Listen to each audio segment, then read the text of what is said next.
오늘 차종은 2021년식 아반떼 차종입니다. 2달 전에 중고차를 구매하셨는데 클러스터에 엔진 경고등이 발생을 해서 저희 샵으로 입고하셨어요. 차량을 운행하는 데는 특별한 증상은 느껴지지가 않습니다. 엔진의 경고등을 뜬 걸 보시고 엔진 쪽에 크게 문제가 생겼는지 걱정을 하신 상태로 저희 샵으로 들어오셨어요. 진짜 엔진에 문제가 맞는지 확인을 해봐야 될 것 같습니다. 다른 경고등은 전혀 발생하지 않고 저렇게 엔진 경고등만 딱 떠 있습니다. 일단 무엇이 문제인지 스캐너를 연결해 봐야 될 것 같아요. 이상하게 중고차를 구매하고 난 다음에 한 2개월에서 3개월만 지나면 꼭 무언가 문제가 발생한단 말이죠. 참 특이한 것 같아요. 신차를 뽑아도 보증기간이 꼭 끝나야지만 문제가 발생하고, 중고차도 중고차 보증기간이 끝나야지 또 문제가 발생하고, 참 아이러니합니다. 일단은 DTC를 검사를 해봐야 될 것 같아요. 재밌는 사실이 있습니다. 분명히 엔진 경고등이 발생을 하는데 엔진 쪽에는 경고등이 나오지가 않습니다. 저희 사업장에 오시기 전에 한 군데 더 들렸다고 하시는데 크게 점검을 해봐야 된다고 말씀하셨다고 합니다. 하지만 엔진 경고등이 떴다고 해서 이 엔진 쪽에 무조건 문제가 발생한 건 아니에요. 저는 엔진 쪽이 아닌 다른 곳을 한번 가보겠습니다. 바로 트랜스미션 쪽으로. 미션 쪽에서 경고등이 하나 발생했습니다. 무엇이 문제인지 봐야 될 것 같아요. 변속기 유압 시스템 이상. 변속기 쪽 유압 시스템 이상? 다른 부분도 면밀히 좀 살펴봐야 될 것 같아요. 고장 코드가 여러 가지가 발생하는데 이 중에서 단 한 가지만 이 엔진 경고등과 관여가 되어 있습니다. 그쪽은 바로 미션 쪽. 오늘 이야기를 시작합니다. 시동 끄고 밖으로 나가시죠. 웰컴 투 더 정비.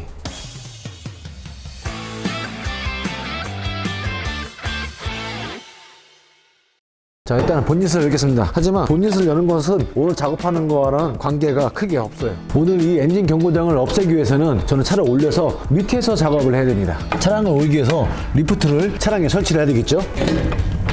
자, 이제 차량을 올리겠습니다. 오늘 제가 작업할 곳은 왼쪽과 오른쪽 중 바로 오른쪽에 있습니다. H사 기준으로 했을 때 운전석 쪽이 트랜스미션이고 동수석 쪽이 엔진이라고 보시면 돼요. H사도 물론 예전에는 그 반대의 경우도 있었습니다. 일단은 트랜스미션에 드레인 플러그를 분리를 해서 오일을 배출할 거예요. 오늘 문제는 이 안에 있으니까요. 여기를 풀어주면은 오일이 빠질 거예요.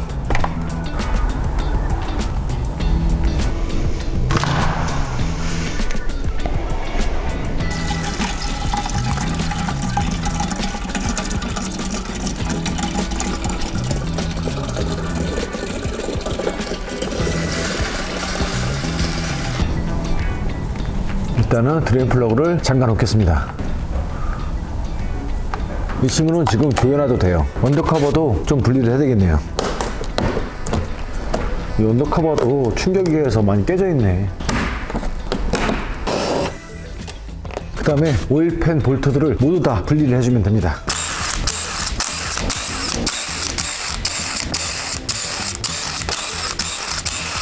또 중요한 거는 오일팬을 현재는 재사용을 해야 돼요. 이 친구의 미션 오일팬은 딱 붙어있진 않을 거예요. 볼트를 풀게 되면 쭉 떨어질 거예요. 볼트를 다 풀어버리면 미션팬이 떨어지면서 쭉 오일이 밑으로 다 흐를 수가 있기 때문에 딱 두 개만 살짝 풀어주고 오일을 쭉 흘리겠습니다. 엔진 오일팬은 잘 안 떨어지는데 이 미션 오일팬은 이렇게 하면은 잘 떨어지는 편이에요. 초보 정비사 때는 이런 것도 모르고 그냥 풀었다가 뚝 떨어져가지고 온몸에 오일이 다 묻어 있었습니다. 필터도 교환하면 좋은데 고객님께서는 필터 교환을 원치 않으셨고요. 이 자석에 묻어 있는 쇳가루들이 까맣게 있습니다. 이 친구는 다 세척을 할 거고요. 오일 교환도 한 번도 안 했던 차량 같아요. 제가 오늘 교환할 부품은 여기에 보이는, 바로 여기 코앞에 딱 보이는 오일 압력 센서, 바로 이 친구입니다. 이 친구를 교환해주면 돼요. 커넥터를 일단 분리하고 필터에 걸려서 연장을 넣을 수가 없습니다. 필터도 살짝 분리를 해주고, 또 오일이 빠지겠지?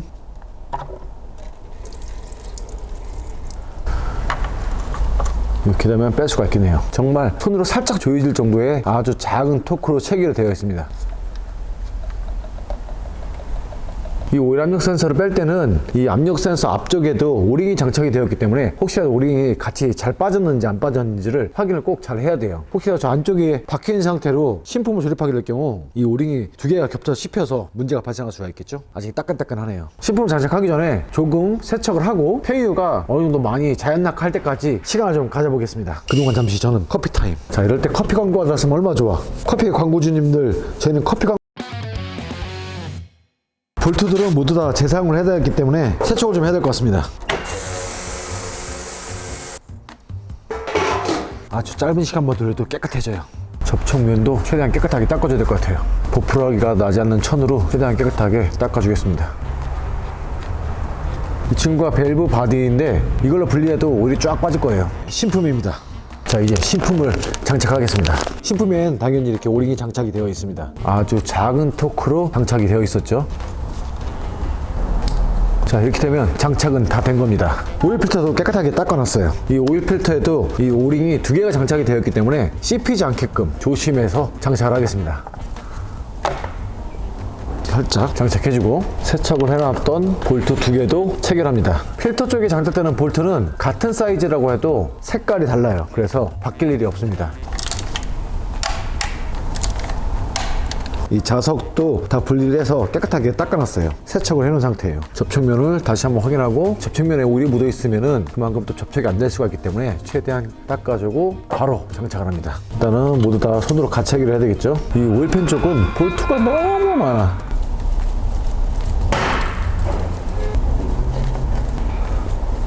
손재주가 조금 있으신 분들은 이 동일한 문제가 발생했을 때 셀프 정비소에서 직접 혼자서 작업을 해보실 수도 있겠어요. 절대로 뭐 어려운 작업은 아닙니다. 주의할 점은 이 오일팬에 장착되는 볼트들은 아주 작고 아주 작은 토크이기 때문에 전동 임팩이나 에어 공구를 사용해서 오버 토크를 주게 되면 나사산이 다 뭉개져 버려요. 특히 미션 쪽에는 알루미늄이기 때문에 나사산이 쉽게 망가져 버립니다. 이 바로 위에가 미션이거든요.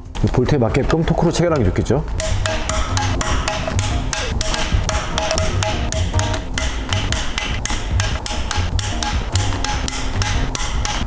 자, 이렇게 되면 오일 압력 센서 교환 작업은 끝났습니다. 하지만 남은 게 있겠죠. 오일을 넣어줘야 되겠죠. 커버도 장착을 하고요.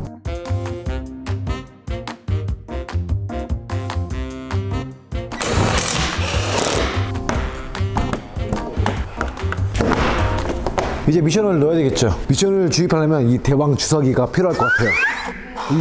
미션을 주입 후에 다시 돌아오겠습니다. 자, 이제 차를 내릴 거예요. 미션을도 온도에 맞춰서 다 주입을 했습니다. 저는 이제 테스트 운전을 해봐야 될 것 같아요. 고장 코드 초기화도 시켰고요. 고장 코드도 말끔하게 사라졌습니다. 그리고 또다시 점등되지는 않습니다. 테스트 운전을 했을 때 특별한 증상은 전혀 나타나지 않았고 고장 코드도 또다시 점등되지는 않았어요. 자동차는 엔진만큼 비싼 게 미션이죠. 미션 쪽에서도 혹시 고장 코드가 발생한다면 무조건 미션을 통째로 다 교환할 것이 아니라 그 부분들 관련된 솔레노이드 밸브나 센서 등을 먼저 교환하시는 것도 좋은 방법이라고 생각합니다. 금액적인 부분이 상당히 갭이 커요. 오늘 같은 경우에도 미션의 문제일 수도 있었습니다. 아마도 저희가 미션을 교환하자고 고객님께 말씀을 드렸다면 미션을 교환하셨을 거예요. 하지만 정말 다행히도 오늘은 미션의 문제가 아닌 압력 센서의 문제였습니다. 며칠만 운행해도 증상이 또다시 발생이 되는지 안 되는지를 확인할 수가 있기 때문에 일단은 출고 후에 고객님께서 경고등이 다시 발생하지 않는다고 하면 오늘 영상을 업로드할 수가 있겠네요. 자, 이렇게 해서 오늘 이야기를 마무리하겠습니다. 오늘도 함께 해주셔서 진심으로 감사드리고 다음 시간에도 카멘 패밀리들의 즐거운 정비숍 이야기로 돌아오겠습니다. 지금 내가 타고 있는 차가 세상에서 가장 좋은 차예요. 닦고 조이고 기름치자. 저에게 기술은 항상 좋아요와 구독입니다. 웰컴 투 더 정비.